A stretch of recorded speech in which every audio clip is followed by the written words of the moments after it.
Bonjour à tous, bonjour Samantha. Bonjour, Merci d'avoir accepté l'invitation d'ATL. avec grand plaisir. Elle est mignonne, puis elle a un sourire extra, donc c'est très bon. En fin de journée, quand on est casse, c'est là que c'est encore plus sympathique. Alors, juste avant qu'on démarre, petite précision, ATL est une chaîne dédiée aux plus jeunes d'entre nous qui a pour objectif de faire du crush professionnel entre vous et le métier de nos invités. Voilà. Donc on essaie de brosser dans cette chaîne un maximum de jobs qui vont du métier traditionnel au métier émergent, en passant par les métiers qu'on adore, qui sont l'artistique et l'artisanat, qu'on néglige bien trop souvent dans notre beau pays. Voilà, donc ça c'est important. Et donc, chose importante aussi, on travaille sans montage. Alors vous nous... donc tout est nature et spontané. Je laisse la parole à Samantha qui va nous dire, répondre à la question traditionnelle. Samantha, qui es-tu et que fais-tu de beau sur notre planète? Bonjour à tous. Merci beaucoup de m'accueillir dans ce merveilleux podcast. Donc, moi, je m'appelle Samantha, j'ai 25 ans et je suis comédienne et coach vocal. Depuis? Depuis maintenant 5 ans, je dirais 5 ans. C'est déjà un beau cycle, hein. C'est bien C'est 5 pas ans. mal, Ah. ça commence à bien s'installer. Ça a mis du temps à démarrer, mais maintenant qu'on y est, on lâche plus. Alors, comme tu es dans un podcast sur un métier qui est un métier passion, hein, comme on en fait souvent ici, métier passion qui, en général, arrive par vocation. Est-ce que c'est ce qui t'est arrivé ou pas du tout? Alors, disons que j'ai toujours eu vocation à faire quelque chose d'artistique. J'ai toujours chanté, j'ai toujours dansé, j'ai pris des cours de théâtre depuis tout jeune, des cours de danse depuis toute jeune. À la maison, je chantais beaucoup. Mais c'était pas une possibilité pour moi dans mon esprit jusqu'à très tard, l'idée d'en faire un métier. Donc, je me suis découverte un petit peu quand j'ai décidé d'en faire mon métier, mais c'était pas du tout prévu à l'avance. Mais je pense que c'était ancré en moi quand même depuis quand même longtemps. Qu'est-ce qui a fait que... Pourquoi tu dis ça fait de la peine que je t'entende dire ça j'étais pas sûre de pouvoir faire un métier, mais voilà. Qu'est-ce qui t'a empêché à l'époque? Souviens-toi. C'était juste pas une possibilité dans mon esprit, dans le sens où on m'avait pas donné l'opportunité de choisir un métier artistique. C'était pas, je disais que c'était pas, je dirais pas que c'était interdit, mais c'était pas une possibilité. On m'avait pas dit, Mhm. bah voilà, qu'est-ce que tu veux faire plus tard? Est-ce que tu veux faire plutôt médecin avocate ou est-ce que tu veux faire plutôt comédienne? Hmm. C'était pas prévu comme ça. Euh, j'ai changé 15 000 fois de choix de carrière. Bon, quand on est petit, on a envie de faire plein de choses et au fur et à mesure des âges, les souhaits, ils changent. Mais à aucun moment, je me suis arrêtée sur un métier vraiment artistique jusqu'à mes 18 ans. Qu'est-ce qui s'est passé là à ce moment-là? Il s'est passé un truc assez incroyable. Moi, je voulais faire prof d'anglais. C'était mon dernier souhait euh, au lycée, en terminale. Je me suis dit, tiens, je vais faire prof d'anglais. Et donc, j'ai décidé d'aller à la fac. Il se trouve que je suis pas du tout scolaire. Donc, toute ma scolarité, c'était un petit peu bancal. J'étais toujours dans la moyenne, mais jamais très au-dessus. Mais j'avais un peu des facilités, du coup, je m'en contentais. Mais c'est vrai que j'ai jamais été très scolaire. Et je me suis retrouvée en terminale à devoir choisir quel type d'études j'allais faire. Et bah moi, je me voyais pas faire des études de droit ou de médecine ou des choses où il faut être dans un bureau à la Oui, bibliothèque potasse un à potasser maths. Ouais. des bouquins pendant des heures et des heures, apprendre des choses par cœur, etc. C'était quelque chose qui me convenait pas du tout et je le savais. Donc, j'ai décidé de faire prof d'anglais parce que j'ai toujours eu un bon niveau en anglais, j'adore les langues et j'adore avoir une audience. Malgré tout, Ah, c'était c'est déjà bien le cas à ça. l'époque. Et bon, j'ai toujours adoré me mettre en spectacle. Voilà, j'ai toujours fait du théâtre. Et je trouvais que voilà, être prof d'anglais, c'était une manière de transmettre, entre guillemets, me mettre en scène, mais tout en faisant un métier entre guillemets convenable, parce qu'il faut le dire, voilà, ça fait partie des métiers qui sont assez bien reçus par la société. On se pose pas vraiment de questions. Ah, tu vas te faire prof d'anglais, bon, ok, c'est pas très bien payé, généralement c'est ce qui ressort. Mais c'est Ça acceptable, choque quoi. personne, quoi, avec Voilà, une ça prof choque d'anglais. personne. Et puis c'est une langue magnifique qui ouvre sur tellement de choses en termes de littérature. Mm. On a de magnifiques auteurs, mais enfin Shakespeare, c'est quelque chose qui a petit peu, un peu plus poussé encore. C'est un des plus grands auteurs du monde et c'est extraordinaire à approcher. Donc, c'était un joli projet. Qu'est-ce qui a mis fin à ça? Donc j'ai quand même suivi ce projet assez longtemps puisque je me suis inscrite post-bac dans une fac, c'était Sorbonne Nouvelle, il me semble à l'époque, Paris 3. Et donc je me suis inscrite à un cursus anglais. Et en fait, il y avait majeur et mineur. La majeure, c'était anglais. Et j'ai trouvé la mineure théâtre. Ah, c'est génial. Ça Ce qui existe, hein, c'est bien. Je ne savais même Waouh! pas que ça existait. Et je tombe sur ce truc et je me dis, mais incroyable! Et en fait, il se trouve que à l'époque du collège, j'avais une prof qui était extraordinaire, une prof d'anglais, qui a lié énormément ses cours d'anglais avec l'art, donc avec le théâtre, avec le cinéma, les chansons. Et elle m'a énormément inspirée. Et en fait, il se trouve que cette prof d'anglais était aussi comédienne. Wow. Et en fait, elle faisait ses cours la journée et le soir, elle allait faire ses pièces. Et en fait, elle m'avait invitée à l'époque, avec ma meilleure amie, à aller regarder une de ses pièces. Et j'étais subjuguée. Je me suis dit, mais en fait, on peut faire ça. On peut faire les deux. C'est ça, on peut dingue. faire les deux. C'est dingue. Et j'étais hyper inspirée. Je me suis dit, mais c'est génial, mais comment c'est possible qu'on ne me l'ait pas dit avant, que c'était possible de faire ça? Parce qu'on ne parle pas des métiers artistiques en France, très peu. On est monolithique, donc voilà, c'est l'un ou l'autre. Et puis surtout, ça a toujours été, tu fais un métier, tu restes dessus et voilà, quoi. Il y a personne. Tout droit, monolithique. Il n'y a pas de slalom, il n'y a pas d'à côté. Non, c'est toujours, tu fais ton métier et puis peut-être en milieu de vie, tu changes de carrière, mais c'est du tout au tout. C'est jamais complexe en fait. On est sur quelque chose de très cartésien. Tu fais ton métier, voilà. Tout à fait. Et donc, moi, je me suis retrouvée devant la possibilité de faire un cursus anglais-théâtre. Sauf que je vois qu'il me reste... Il y a la possibilité d'avoir seulement 25 personnes qui sont acceptées dans ce cursus. Et moi, avec mes notes ultra moyennes, je me dis jamais de la vie je vais être prise dans ce cursus. Et ben, je suis prise. Ah. Et je me dis, incroyable, je vais me donner à fond, je vais kiffer. Je rentre dans cette fac. Et là, désillusion totale. Ah mince, je crois que tu as une Là, je crois que tu allais me dire c'est la révélation complète. Ma vie, elle est pleine de rebondissements. Ma vie, c'est un soap opéra. Donc là, je me retrouve dans ce cursus que je pensais être l'aubaine pour moi, exactement ce qui me correspond et tout. Et désillusion totale. Les cours d'anglais, moi qui ai toujours appris l'anglais, alors pas à l'école, parce qu'en fait, je trouve que à l'école, on ne nous apprend pas avec les bonnes méthodes. Du coup, c'est très difficile d'apprendre l'anglais correctement, je trouve, à l'école.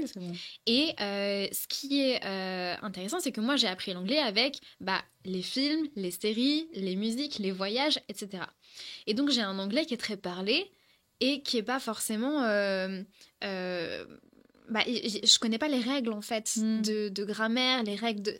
Je fais tout au feeling. Ouais, c'est pas d'anglais littéraire. On parlait de Shakespeare tout à l'heure, voilà, c'est pas du classique. Exactement, c'est pas du Shakespeare. Je parlais. Ouais. Et j'avais beau avoir un très bon niveau, en fait, ça correspondait pas à ce qu'on me demandait.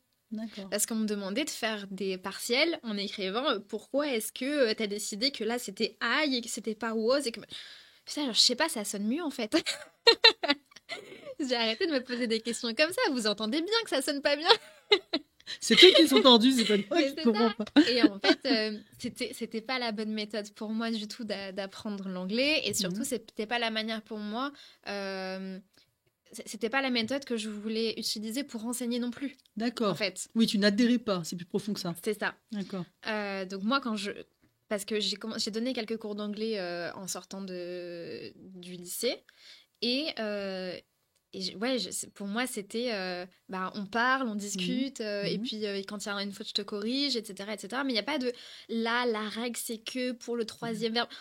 On a été dans l'académique, effectivement. C'est ça une fac en général, c'est ça. On t'amène sur quelque chose d'académique.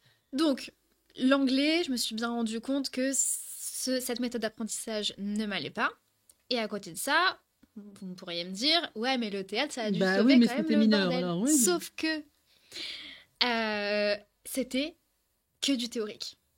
C'est-à-dire? Mais genre que du théorique. C'est-à-dire que non, moi, j'ai toujours pris des cours de théâtre. J'ai fait 50 théâtres avant Oui, de faire ça. Donc ouais. peut-être en En amateur. loisir, quand Ouais, t'étais gamine, c'est t'as ça, le commencé tôt, mercredi ce que tu disais, ouais. après-midi, etc. Mhm. Je m'y plaisais énormément. On faisait beaucoup de comédie, c'était très cool. Et en fait, là, je me suis retrouvée à aller aller voir des pièces de théâtre qui nous étaient imposées par le cours, mais des trucs style Arte, que des choses hyper abstraites, ou après, fallait débattre pendant 1 heure de pourquoi il a mis une cape jaune et pourquoi pas une cape verte, enfin, ça n'avait, pour moi, aucun sens. Alors certainement que ça doit parler à plein de gens, puisqu'il y en a qui en font leur carrière et qui partent de ce cursus-là pour faire des choses extraordinaires. Mais moi, ça me parlait pas du C'était tout. pas ton truc. Non. D'accord. J'avais Ok. besoin de pratique. La D'accord. théorie, c'est hyper intéressant, mais il faut pas que ça soit que ça. Moi, et en fait, on m'a expliqué que on commençait un peu à faire de la pratique en 2e année et un petit peu plus encore en 3e année. Mais j'allais pas attendre 3 ans. Bah, tel C'était que je pas te vois, possible. non, je crois pas.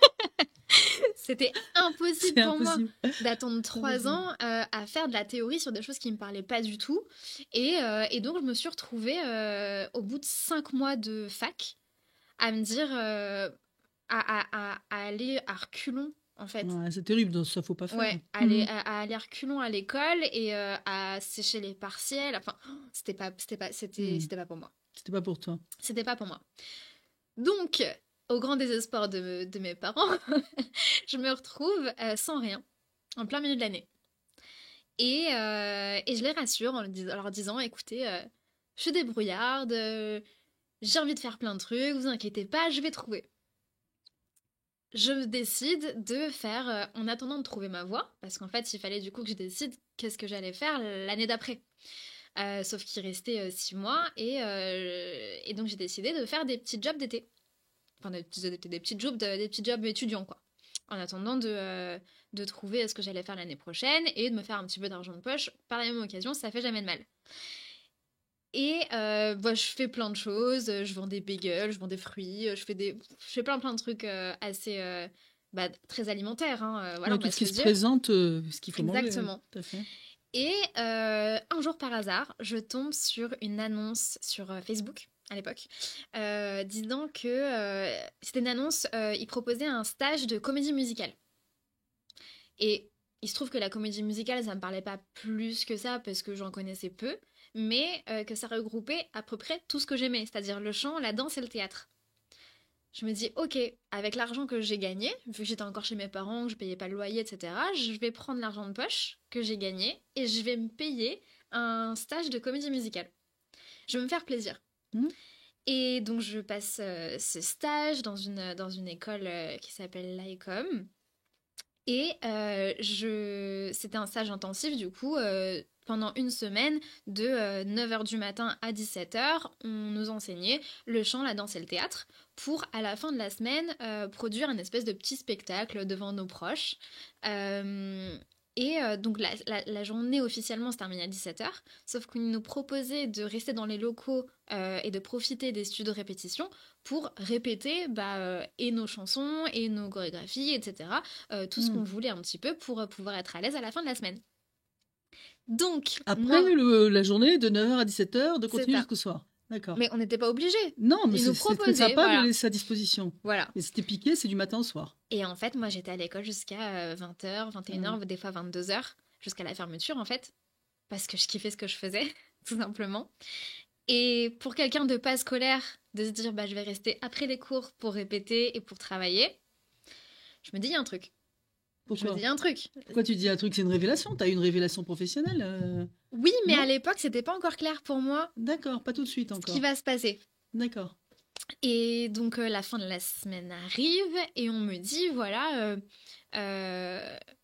est-ce qu'il y en a parmi vous, parce que du coup, on était un petit groupe de 10-15, est-ce qu'il y en a parmi vous qui voudraient passer l'audition pour entrer dans l'école ?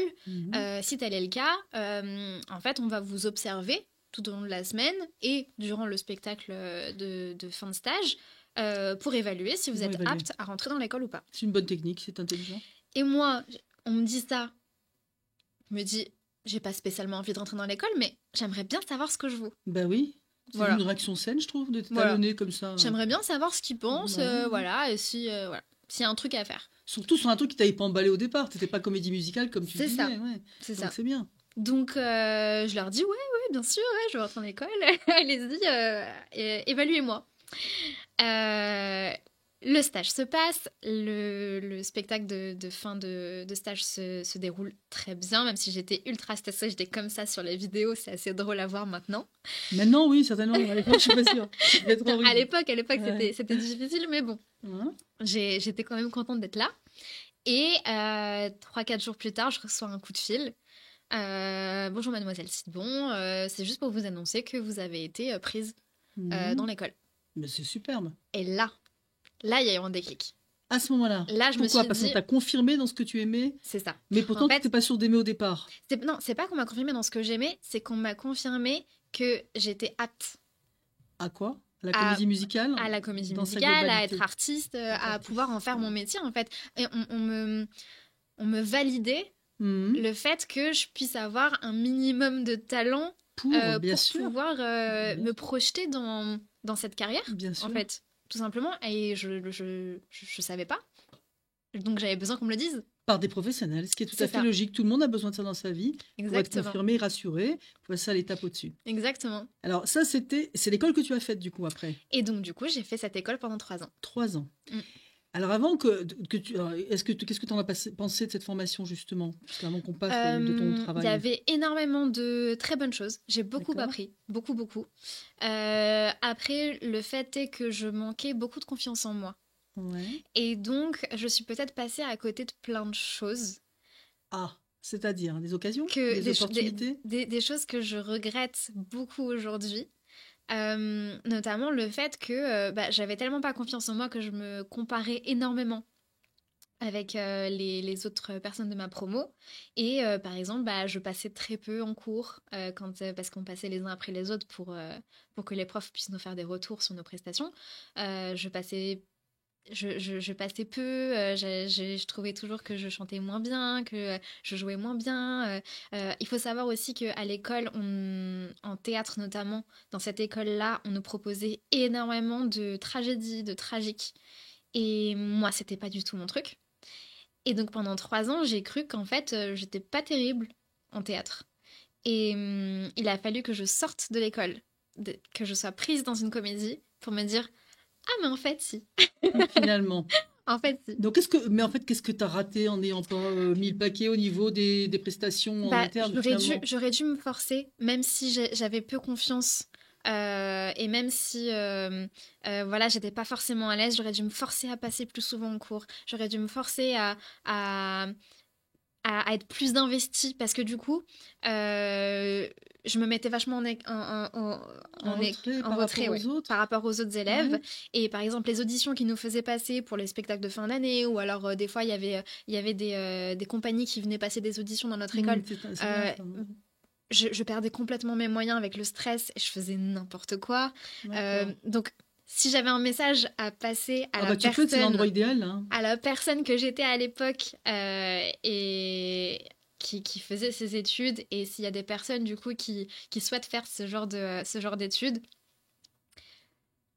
faut passer outre ce truc-là de la confiance en soi, parce que on est des artistes, donc on a forcément un ego un peu fragile, un peu ébranlé, et c'est pas grave, en fait, tout le monde est dans le même cas.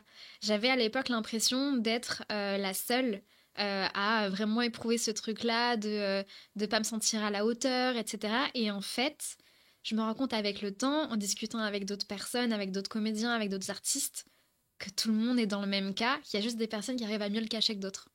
Oui, bien sûr. Et en fait, c'est un très bel exercice de se dire, ok, j'ai pas forcément confiance en moi, mais je vais faire comme si.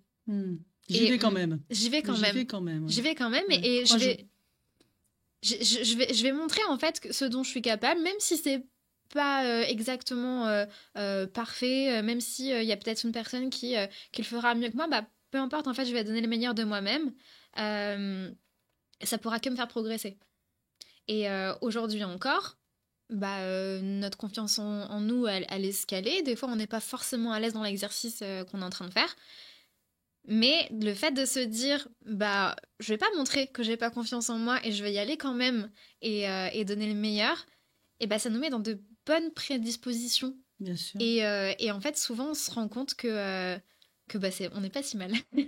Bien sûr, parce que... Et pourquoi? Tu le sais, pourquoi? Qu'est-ce qui se passe quand tu te pousses comme ça alors que t'es pas complètement prête, selon toi? En Qu'est-ce fait, qui se passe? on se donne les moyens, en fait, beaucoup Ouais, plus de ouais. faire les choses. Quand on part du principe qu'on n'est pas capable, on se met des barrières, forcément, ça a du sens. Et le fait de se dire, j'en suis capable, j'y vais et je suis pas moins bonne qu'une autre, on se permet plus de choses, on y va plus, on donne plus en fait. Et donc, on Et donc, repousse un max ses limites, en fait. C'est tant que si tu prends pas s'il n'y a pas de prise de risque, quel que soit le métier, s'il n'y a pas de prise de risque, il n'y a pas d'avancée. C'est la prise complètement, de risque qui permet, c'est le bouleversement, le changement qui permettent d'avancer, de grandir. Et là, tu as dit carrément. un truc qui est très intéressant, là, c'est la psy que je suis, qui peut pas s'empêcher de faire la réflexion parce que c'est très intéressant, c'est un sujet vraiment important. Tu as parlé d'ego fragile. Et en fait, je ne sais pas si justement la qualité d'un artiste, moi c'est quelque chose qui me passionne, c'est de se dire, est-ce que tu as les artistes qui ont un ego surdimensionné, qui vont y aller plus Mhm. facilement, et il y a ceux qui, comme tu dis, ont un ego fragile ou perturbé ou tout ce que tu peux imaginer. Et je me demande si c'est pas les plus émouvants, ceux-là, justement.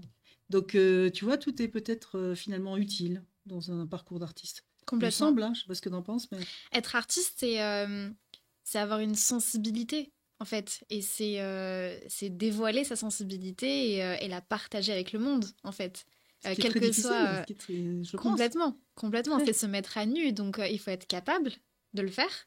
Euh, de se mettre à nu devant que ce soit des inconnus ou des proches, en fait. C'est quelque chose, c'est un exercice qui est très difficile. Et je le vois notamment, moi, quand je donne cours, notamment quand je donne des cours de chant. Une des choses les plus difficiles que je demande à mes élèves, c'est de lâcher prise, Bien sûr, en fait. c'est la base. Et, euh, et, et souvent, quand c'est le cas, quand la personne arrive à vraiment lâcher prise, on ressent une espèce d'émotion qui émane d'eux instantanément parce que en fait, ils acceptent de se montrer vulnérables. Tout à fait. Parce que chanter, c'est ça. C'est dévoiler quelque chose de notre âme, en fait. Et d'accepter de dévoiler ce genre de choses à quelqu'un qu'on connaît peu ou même bien, en fait, c'est quelque chose qui est très personnel et qui est très difficile.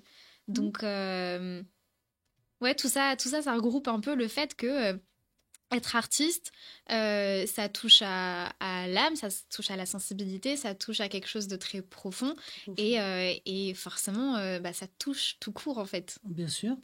On a reçu ici Alexandre Blin, qui est chanteur et comédien aussi, et il l'a dit, et il te rejoint complètement. Il disait qu'effectivement, chanter pour lui, c'était sa façon d'aimer, de donner aux autres. Il parle de bulles personnelles qu'on partage avec. Il dit que quand, après un concert, ça se passe de façon, après un show, de façon très émouvante, parce que les bulles de chacun peuvent exploser et enfin communiquer. Parce qu'on est chacun comme ça dans sa bulle. C'est joli, C'est c'est une jolie vraiment, ça image, rejoint ouais. exactement ce que tu dis aussi, ça se rejoint. Alors, de façon, on va dire, plus quotidienne, plus concrète, tu es amené à faire quel type de choses dans ton travail? Vas-y, dis-nous tout ce que tu as déjà, Alors, quelle famille de prestations tu as pu connaître jusqu'à maintenant. il faut savoir que aucune journée ne se ressemble. Et ça fait partie des choses que j'adore dans ce métier, c'est que on a très difficilement une routine en fait. Euh, donc les choses que je suis amenée à faire au quotidien, ça va être dans un premier temps aller chercher des projets. Donc, aller chercher des projets, ça veut dire aussi, pour ma part, ne pas se cantonner à une chose. Donc, ça veut dire que, voilà, moi, je suis comédienne, je chante, je suis coach vocal, je danse, j'ai touché aussi à la radio, j'ai fait un petit peu de radio, j'étais présentatrice dans une petite émission musicale, j'ai présenté des open mic, j'ai fait plein de choses qui sont toujours plus ou moins liées avec l'artistique. Euh, mais je me ferme aucune opportunité. Donc en fait, je vais regarder les annonces et il va y avoir des fois des choses auxquelles je n'aurais pas forcément pensé. Bah, je vais pas me mettre des œillères et je vais me dire, ok, peut-être que je suis capable de le faire. Sur un malentendu, allons-y. À voir. Mais c'est ça C'est en qui ne fait. tente rien à rien, hein, c'est la devise. Exactement. Hein. Et Super. donc, du coup, donc je vais aller chercher des auditions. Pour des projets de théâtre, pour des projets de comédie musicale, je vais aller sur les sites, je vais envoyer des mails. Je vais de temps en temps aussi travailler sur mon CV, sur ma bande démo de théâtre, ma bande démo vocale. Aller du coup travailler tout ce qui est contenu, en fait, pour pouvoir postuler correctement à des auditions. Parce que des fois, on va nous demander de faire une self-tape, c'est-à-dire de se prendre en vidéo avec un texte ou avec une chanson. Donc ça, il faut prendre le temps de le faire. Il faut d'abord bosser la chanson ou bosser le texte, ensuite la filmer, trouver le bon angle, la bonne tenue, la coiffure, etc. Donc ça, en réalité, c'est quelque chose qui prend du temps et qui demande du travail. De temps en temps, on va vous demander, je sais pas, est-ce que tu as des vidéos de certains projets que tu as fait? Bah, on va aller chercher et puis on va essayer d'envoyer des choses qui nous paraissent pertinentes. Donc pareil, il y a tout un travail de recherche. Une fois que j'ai tous les contenus, que j'ai postulé à plein de choses, bah, on laisse de côté. Parce que le pire truc, c'est d'attendre des réponses qui, des fois, ne viendront jamais. Donc voilà, on a fait notre petite session. Voilà, des fois, je prends 2 heures dans la journée où je postule et j'envoie plein de mails et après, j'oublie. Ce qui me laisse le reste de la journée pour alors donner des cours parce que du coup je suis prof de chant, donc coach vocal à domicile, donc je reçois chez moi, je me déplace aussi chez les gens pour leur donner des cours, que ce soit en individuel ou en groupe. De temps en temps, je donne aussi des cours en entreprise. Donc là, on est plutôt dans de la technique vocale, par exemple, pour la prise de parole en public, de la technique vocale pour placer sa voix en open space, enfin ce genre de choses. Il y a toujours des façons de trouver les bons... Les bons pardon, j'ai oublié le mot. Les bons... Trouve d'autres termes. La bonne façon d'aborder les sujets de manière à ce que ce soit pertinent par rapport à ce qu'on nous demande. Donc voilà. Sinon, ce que je peux faire également, c'est être sur scène. Donc ça peut être près de chez moi ou alors ça peut être en tournée. Donc si c'est près de chez moi, je vais par exemple m'échauffer à la maison. Me préparer pour aller au théâtre, me maquiller, me préparer, sentir un petit peu aussi l'énergie avec les autres comédiens, etc. Ça, c'est quelque chose qui est hyper important, je trouve. Jouer, et après, je rentre chez moi. Et des fois, je vais en tournée. Donc, la tournée, ça peut durer de 1 jour à 6 mois, 1 an. Voilà. Une tournée d'1 jour, c'est très drôle. Et ouais. C'est une tournée où tu rentres chez toi le soir aussi. En fait, on appelle ça des tournées, mais par exemple, là, j'ai fait un one-shot où je suis partie en Belgique. Ouais. Je suis partie le matin et je suis revenue le soir. Tout à fait. Voilà. Bien sûr. Et c'est quoi ça? C'était un spectacle de... C'était une comédie. C'était une comédie et voilà, j'ai fait un aller-retour, c'était sympa. J'ai visité 10 minutes. Bruxelles ou une autre ville? C'était Namur. Namur, les Français vont moins voir et qui est magnifique. Ouais, c'est très joli. Et donc, quand tu dis une tournée, la plus longue que tu aies faite à ce jour? J'ai fait 1 mois. J'ai fait 1 mois où j'étais à Toulouse. Je jouais pas full pendant 1 mois. J'avais 2 semaines de répétition et ensuite je jouais. Mais ouais, généralement mes tournées, ça oscille entre 3 et 7 jours. Voilà. D'accord. Je suis à peu près sur des petites tournées comme ça. Des petites tournées, mais c'est intéressant. Et est-ce que ça te plaît, ça, ce rythme-là? J'adore. Est-ce que c'est bien pour toi? J'adore partir en tournée. Après, là, il se trouve que je suis sur plusieurs projets. Je crois que je suis sur 4 ou 5 projets en même temps. Et ils m'appellent, du coup, quand ils ont besoin. Sauf qu'en ce moment, je n'ai que des projets en tournée. J'ai pas du tout de projet près de chez moi. Donc, ça fait que je suis tout le temps en vadrouille. Bon. Et c'est récurrent, ces projets, en plus. C'est récurrent. Et ça, c'est bien. Ouais. Ça permet d'avoir un fond, entre guillemets, de travail qui est assuré quand même. Ouais, et donc du coup, moi, ça me plaît énormément d'être en tournée, d'aller visiter des endroits que je connais pas, de faire mes valises et tout. Enfin, c'est toujours très cool de jouer dans des nouvelles salles tout le temps. C'est hyper intéressant. En revanche, c'est vrai que ça me manque un petit peu de jouer un petit peu près de chez moi euh, pour avoir une vie un peu plus... pour profiter un peu plus de ma vie quotidienne chez Oui, moi, ouais, quoi. tu parles là plus de ta vie privée et sociale en Ouais, fait. Parce que c'est quand ça. tu les quittes, voilà, mais bon, tu les quittes pas très longtemps. Non. C'est déjà bien. Si c'est Non, mais c'est important, vrai que des fois, ça m'arrive d'enchaîner plusieurs tournées bien sûr. et donc de rentrer chez moi un soir et de repartir le lendemain et Mmh. de faire ça pendant 3 semaines. Donc c'est vrai que du coup, ma vie sociale et ma vie familiale, c'est pas forcément hyper évident. Après, je suis encore jeune, j'ai pas d'enfant, je me le permets et ça me plaît. Mais c'est vrai que voilà, il me suffirait d'un projet à côté de chez moi pour contrebalancer ce truc-là et pour faire un petit peu de tournée, un petit peu de chez moi Oui, c'est la formule idéale et pour d'être toi. voilà. Effectivement, pour toi, c'est la formule idéale. Ouais, Mais effectivement, j'allais dire attends d'avoir des enfants, et là, ça va être un peu plus c'est compliqué. ça. Si tu veux rentrer les voir C'est tous les ça. soirs, Mais c'est pas le métier c'est aussi idéal. possible. C'est pour ça que je me projette assez facilement parce qu'il y a plein de gens qui me demandent mais comment tu feras quand tu auras des enfants, tu pourras plus faire tout ça. Je dis bah si, si, parce qu'en fait, Bien sûr. je pourrais décider d'aller en tournée beaucoup moins souvent et de faire beaucoup plus des choses à Paris. Et puis j'ai un mari Bah, et qui t'as un pourra mari, s'occuper des enfants, enfin j'espère. exactement. Et puis, t'es pas la première à Bah faire ouais, ça. c'est ça. Il y a des actrices qui se battent avec leurs gosses dans les tournages de séries et de films. Voilà, tu vas être tellement Complètement. plébiscitée et demandée que Franchement, tu pourras faire ça. c'est pas quelque chose du tout qui m'inquiète. Non, faut t'inquiéter J'ai du des tout. amis qui ont des enfants et qui, bah, direct à la fin de leur congé maternité, bah, se seront mises à jouer, quoi, et ça Ben peut voilà. jamais poser problème. Donc, Non. voilà, je suis pas inquiète là-dessus. Non, non, mais il faut surtout pas t'inquiéter là-dessus. Après, ça va se passer de façon très naturelle. C'est quand on se pose des problèmes qui servent à rien qui font que c'est ça les bâtons dans les roues. Hein. Faut foncer. Alors, ça fait 5 ans, quel est ton meilleur souvenir sur scène? Je dirais que c'est mon premier Palais des Congrès. Ah oui, c'est sympa le Palais des Ouais. Congrès. Ah oui, c'est impressionnant déjà. Qu'est-ce que tu faisais? C'était une comédie musicale qui s'appelait Clémenceau. C'était sur la tranchée des baïonnettes, etc. C'était un sujet qui était quand même assez lourd, mais avec des chansons magnifiques. C'était une vraie comédie musicale euh, bah, très émouvante. Et en fait, je me souviens qu'on était quoi? On était 60 sur scène, quelque chose comme ça. C'est beau. La dernière chanson, c'était une espèce de version de la Marseillaise.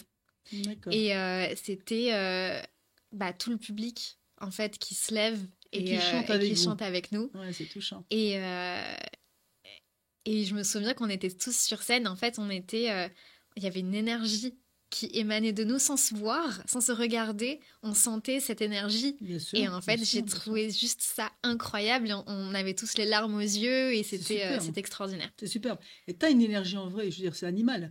Et plusieurs personnes sur la même scène ou au même Mm, endroit, tu as une véritable énergie. bien Parce sûr. que On se près de nourrit les uns 10-12 les autres. centimètres de ton corps, tu as cette énergie physique là, qui est mesurable. Quand tu fais une thermie, tu te rends compte qu'il y a ça, à peu Bien près sûr. 12 centimètres autour de ton corps. Donc c'est vraiment de la chaleur animale, comme on dit vulgairement. Alors, un petit truc qui est bassement matériel, mais qui est important, parce qu'ici, on aime bien informer les jeunes qui nous regardent et qui se posent la question, parce qu'il faut bien vivre aussi. Donc, tu as eu la franchise et la gentillesse de nous confier les méandres de ce métier et les difficultés. Donc, allons jusqu'au bout du conseil. Est-ce qu'aujourd'hui, on peut gagner en fonction de ce qu'on fait correctement sa vie, même si on ne veut pas devenir spécialement ultra célèbre, mais en tout cas en vivre correctement? Est-ce que c'est faisable et est-ce que c'est relativement atteignable? Je dirais que ce soit pas invivable à réaliser, quoi. Alors, je dirais que oui, évidemment, c'est faisable.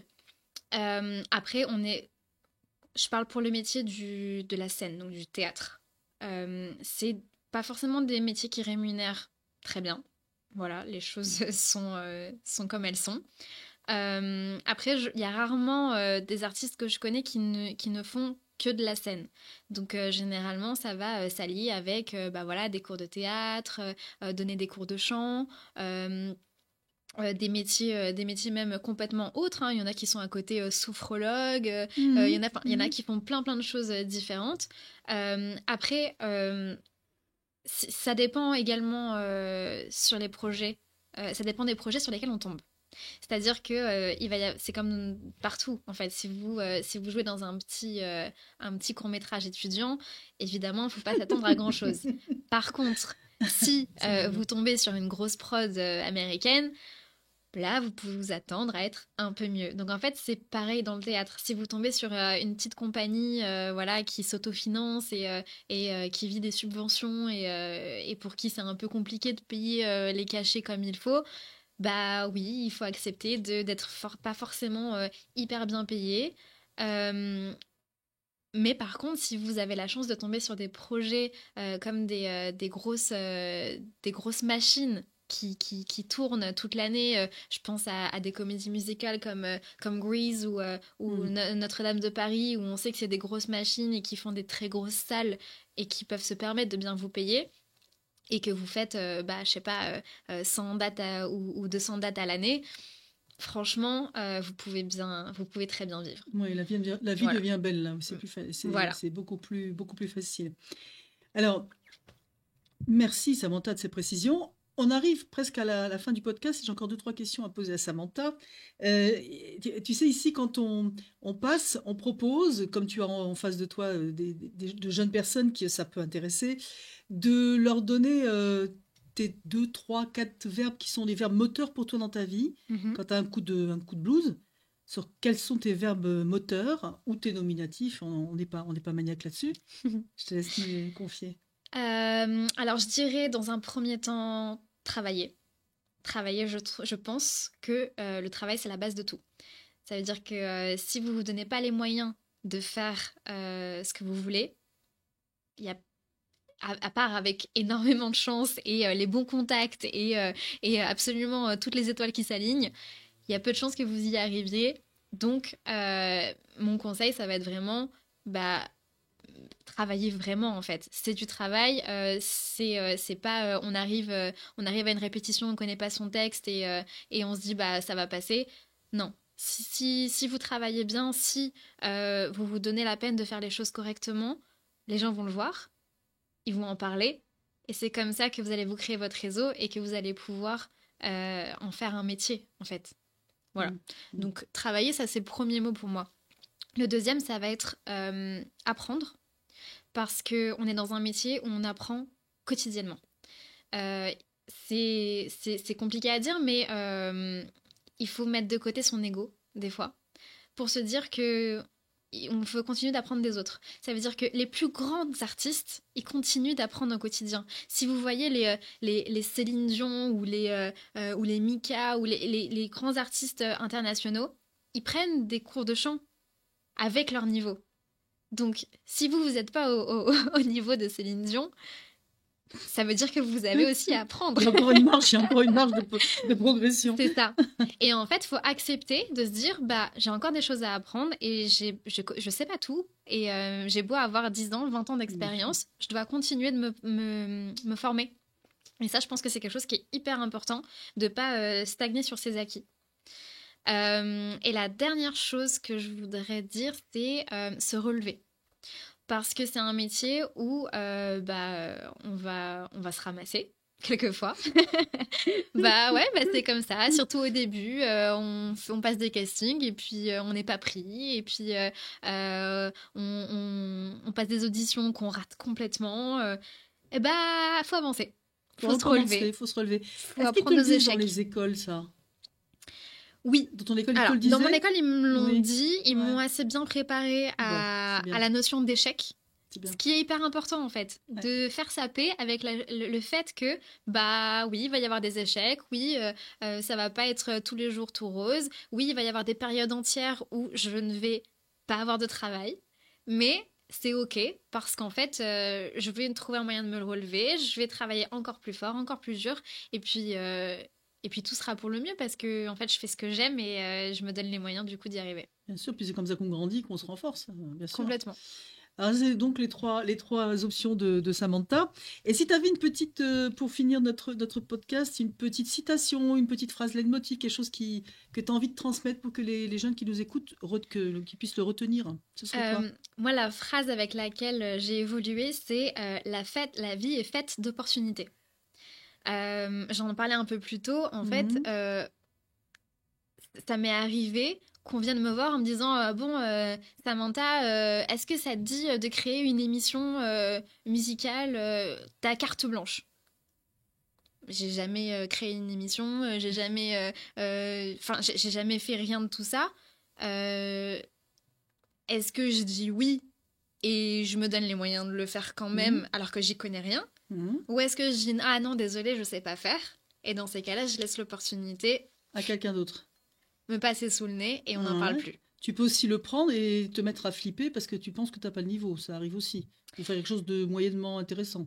Ouais, mais j'aurais quand même appris quelque chose en fait. Ah bah oui. Donc au pire des cas, je me vautre. Bon, voilà. J'aurais quand même appris un truc. J'aurais appris peut-être, j'en sais rien, j'aurais peut-être fait la connaissance du coup d'un artiste que j'aurais invité à mon émission, qui lui va m'apporter autre chose, qui va me faire connaître encore d'autres personnes. Enfin, en fait, on n'est jamais à l'abri d'une bonne surprise. Même dans les pires moments, même dans les projets les plus catastrophiques. Et j'en ai eu des projets catastrophiques, sachez-le, si vous faites ce métier, vous en aurez. Tu en ris, tu vois, c'est amusant. Il faut le prendre avec énormément de recul, énormément de second degré. Un des premiers projets que j'ai fait, c'était une comédie musicale dans un théâtre miteux avec un metteur en scène qui n'en était pas un. C'était une catastrophe ce truc-là. Mais j'ai fait la connaissance d'artistes exceptionnels avec qui j'ai encore des contacts maintenant. Et qui ont eu les mêmes réactions que toi, qui trouvaient ça miteux aussi. Absolument. Mais en fait, c'était un de mes premiers projets. J'avais plusieurs possibilités, c'était soit je me barre dès le début parce que je sens que c'est n'importe quoi et ça va rien m'apporter, ou alors, bon, je fais mes armes, je fais mon expérience, au pire, ça donne rien, et voilà, je rentre chez moi et j'aurais même pas perdu de temps en fait, parce que c'est des moments où on apprend quand même. Bien sûr, tu rencontres. Tu perfectionnes, tu vois tes limites, tu as envie de les repousser. Et puis, dans le pire des cas, un échec, au contraire, c'est même pas un échec. C'est une expérience plutôt qu'un échec. Parce qu'en fait, tu t'avances quand même. L'action est quand même quelque chose de très bénéfique en général. Même si c'est pas exactement ce que tu attendais, tu apprendras toujours au moins des rencontres dans ton métier. Complètement. C'est fondamental. C'est fondamental, les rencontres. Sachez qu'il y a beaucoup de personnes qui pense que être artiste, c'est un métier où c'est chacun pour soi, c'est très compétitif, etc. Le fait est que pas tant que ça. Parce qu'en réalité, quand vous connaissez les bonnes personnes et que vous serrez les coudes, en fait, c'est comme ça que vous allez monter. Vous allez connaître une personne qui va vous proposer un projet. Et dans ce projet-là, vous allez connaître une autre personne, vous allez lui-même lui proposer quelque chose. Et en fait, ça se fait comme ça. C'est comme ça qu'on fait un réseau.